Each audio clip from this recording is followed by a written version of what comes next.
Well, hey there. It's your old pal Troy Dillinger here. This is the fourth installment of my web series.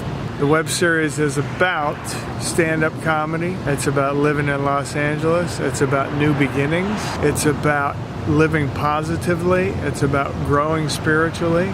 I'm up on the roof of my apartment again. This time I'm looking northeast. And then right about there, you can see a big white house. That's Bob Barker's old house. God, I look so tired. I look so tired. That's only because I am. I might be all over the place here because I'm so tired. I just kind of darted out here. I haven't shaved or combed my hair or done anything because the lighting, I think, is just kind of perfect right now. The sun's just going down over the Hollywood Hills. This week, it's been really cool. It's just a really great week in terms of stand-up. Actually, I skipped a week. It wasn't that it was uneventful, it's just that it was kind of more of the same, and there was really nothing to report. Last week, the week that I didn't shoot, I went up 4 or 5 times. I'm growing more in my just kind of talking on stage. In terms of my numbers, I talked about the number of times that I've been up on stage so far this year. This was just a month ago. It was 83 shows averaging 2 minutes a day, and now I'm over 100. I think it's 103 times I've been on stage now, for a total of, I think, 550 minutes. But I've doubled the number of minutes, so I'm spending about 4 minutes a day on average on stage, which means I'm doing a lot more 5 and 7 minute sets and a 10 here and there. Every comedian's concern is like, oh, I don't know if I have enough material to go long. When I got a good rapport with the audience, I actually have too much material. Like the show I did Saturday night, I only got like 2/3 of the way through my set list because I was kind of playing around with the audience and having fun. But this week, oh my God, this week's been amazing. Since I've talked to you last, I've performed in the world famous Comedy Store 3 times. 3 times. Friday night, it's referred to as a bringer show. Comedians get booked on these shows because they can bring people, or they're supposed to bring people. Some comics don't like the idea. I understand it as a promoter and producer. Not all comics have big names, and at some point in time you have to cross over from being an open mic comic to a club comic to be a working comic, and you have to, there's got to be something between open mics and doing clubs. You don't just make that jump easily. And so bringer shows are kind of a way to do that. So I've made friends with this guy named Jimmy Shin. He's a stand-up comic and promoter, and we just totally hit it off. He's a really good guy. We've been kind of creating some stuff. There's like a little musical tribute act thing that we do, and we're able to create some stuff really easily. So he invited me out to the show that he was doing a week ago, Friday, at the Comedy Store, and I wound up getting to go up last on the show, and there were still some people there.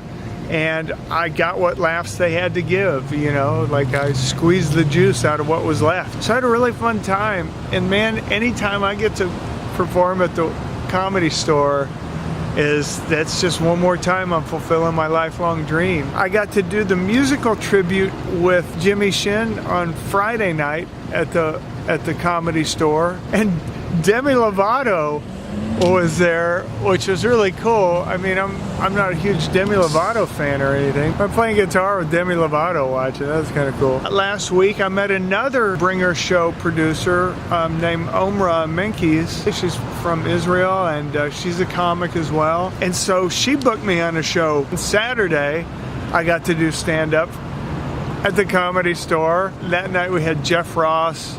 We had Theo Vaughn. So it's been a really big week for comedy. It's been so cool. Now I was talking about my money issues, and I'm trying to stay positive.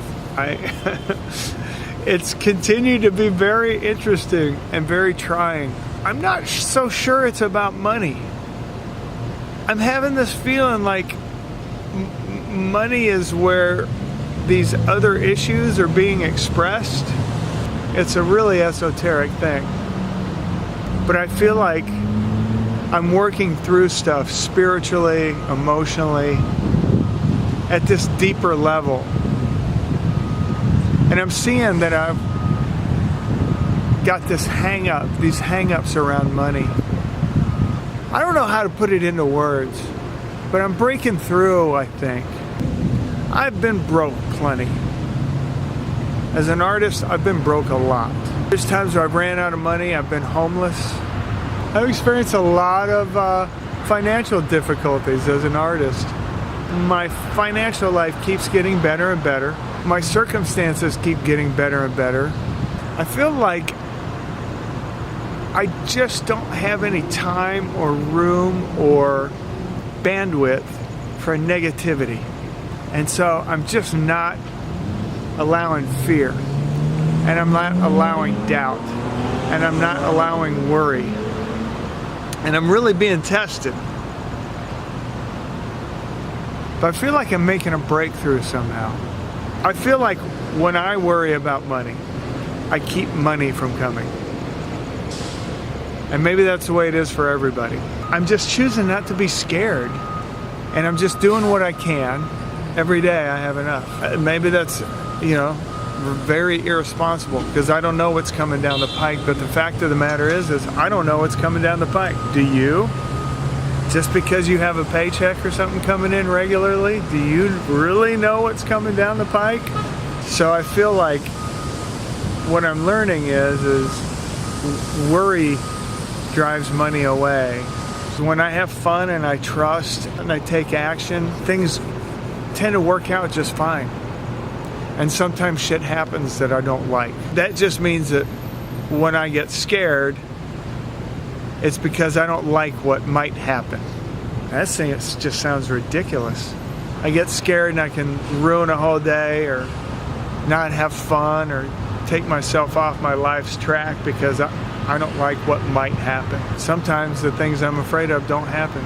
But it seems like the more afraid I get, the more likely that they are to happen. Overall, it just kind of all winds up being okay. But something's going on here. So I look at this journey of comedy and I go, it's a spiritual journey. It's something cosmic.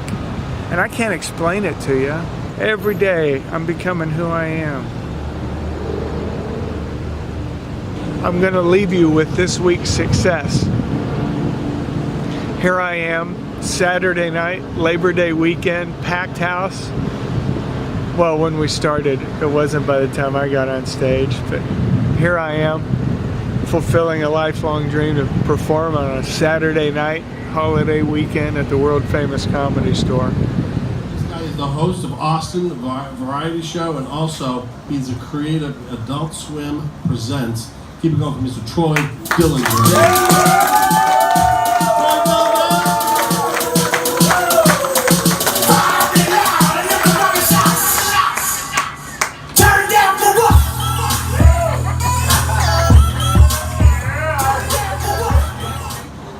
I'm not here to do comedy, guys. I live behind the club here, and you fucking kids are too loud. Keep it down, you young fuckers. Good crowd. You guys are such a good crowd. Give it up for yourselves. Yeah! Freddy Krueger's here. Yeah! Wonderful. Where's your striped shirt? You're on the DL, aren't you? You clocked out. The claws, the shirt there. Okay. I was really excited to do this show. I got a call and they said, do you want to do stand-up on Oprah's new show? And I was like, fuck yeah! Oprah, right? Anyways, I'm 50 years old. I moved here from Austin, Texas this year. Yeah, you clap for that. I love it here. I made my first Hollywood check this week, you guys. First Hollywood, yeah, that's worth applause too. A man bun driving a Benz G-Wagon rear-ended me on Sunset, so I'm rich! I'm rich, you guys. I'm fucking putting avocado on everything now. You want to add yes, add avocado. Avocado for you, avocado for you. Or check under your seats, everybody's got avocado toast! It's another Oprah call back here. Avocado toast under your seats! And So I'm doing so fucking well, you guys. I went out to Beverly Hills just to see if I could lease an Audi. And here's what I found out. I didn't know this. If you lease a 2017 Audi, you're automatically entered into a rewards program where you get free Starbucks for driving like an asshole. Yeah. Explains a lot. So yeah, I love it out here. It's been a bit of an adjustment. Like being 50 years old in Los Angeles, in terms of dating, it's like being Bruce Willis in The Sixth Sense, where I'm like, can women see me? Like, do I count? And women here are fucking hard. They are mean. They don't take shit from anybody. I went up to a girl at my gym, and I go, hey, I'm from Austin, Texas. And she goes, oh, you here for Pride Week? Oh, yeah, that's exactly what I said. I was like, wow, that's fucking hardcore. I'll be over here if you need it. So I'm going to the gym. Like I want to fit in here. You know, I want to look good. But I think I'm doing something wrong because I got a 6-pack ass. I think I maybe like faced the wrong way. So I decided to move out here because I was in this terrible fucking breakup, and I'm no good at breakups. Like I'm a big baby, and I hate when comics will shit on women. It's not cool. It's not fair. It's not. But my ex was a terrible, horrible fucking person. And it's just the truth. I'm just going with details, folks. When we were breaking up, she was like, I want to see other people. And I was like, but you already are. Yeah, that was fun. Are we fucking here, though? Are we fucking, folks? Are we? Oh, you poor people. I'm sorry. All right, scratch that next joke. It's about condoms, and apparently it doesn't matter. It doesn't relate. You get me. This one's for you. You're clearly fucking. You're getting all the sniz, aren't you? Yes. All right. Yeah. No, I'm not gonna do that joke. Fuck it. But I've got like this. As pathetic as I am, I've got a friend in Austin who's even worse. He'll call me at like 3 a.m. and he's like fucking belly aching. He's like, I don't understand women. All they ever want to do is talk about themselves, and they want me to spend my money. And I was like, dude, sounds like you figured them out.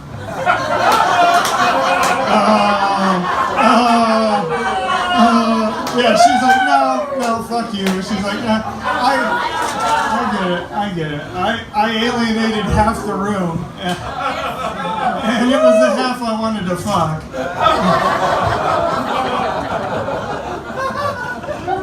So Austin's this amazing place, you guys. It's like this wonderful mix of hippies and conspiracy theory people. They like come together as one. And my actual next door neighbor, this is God's honest truth, Alex Jones. Are you guys, Alex Jones? Yeah.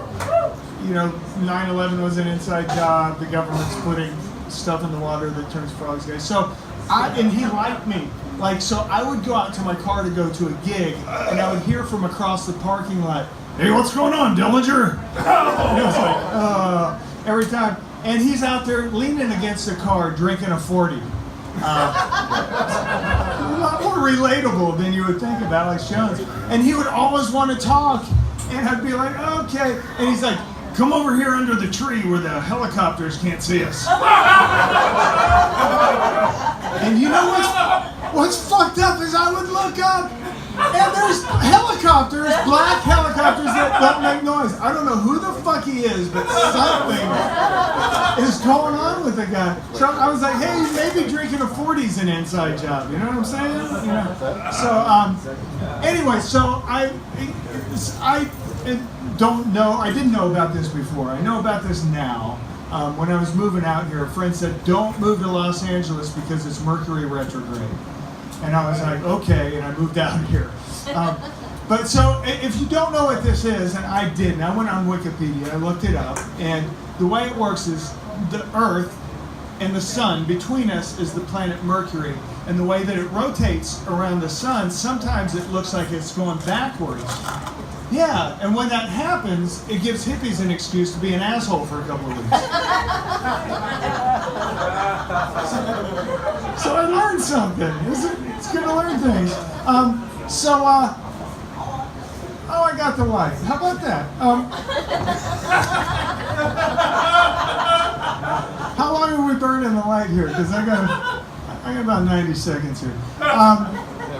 So yeah, thanks. Appreciate that. I didn't do the condom joke, but I will. Yeah, okay. I'll close with the condom joke just for you because I'm going to turn your heckle into a fuck you. I don't know. You tell me to wrap it up. Am I supposed to just take it and go, okay, thank you, sir. I'm going to go now. All right, so condoms, if you didn't know this, are 97% effective means of birth control. Did you know this? 97. But Crocs, 100% every time, even with the holes in them. Yeah. All right. Well, let's end on that. My name's Troy Dillinger. Thank you very much for having me.